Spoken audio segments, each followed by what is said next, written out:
रिश्ता वही खूबसूरत होता है जिसमें एहसास ज़िंदा हो, चाहे अल्फाज कम हों। जो रिश्ते निभाए न जाएं वो बोझ बन जाते हैं।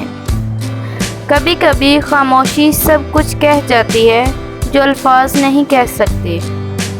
मोहब्बत में सब कुछ माफ़ हो सकता है मगर बेवफाई नहीं।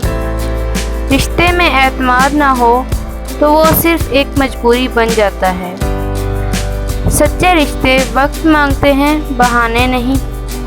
हर दिल में एक ऐसा रिश्ता छुपा होता है जिसे कोई जान नहीं पाता।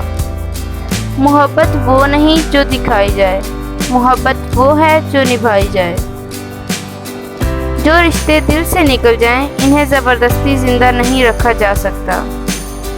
किसी का साथ सिर्फ खुशी में ना चाहो, असल रिश्ता दुख निभाने वाला होता है। वक्त, खलूस और एतबार, ये 3 चीज़ें रिश्ता मजबूत करती हैं। रिश्ते निभाना आता हो तो फासले कभी दूरी नहीं बन पाते।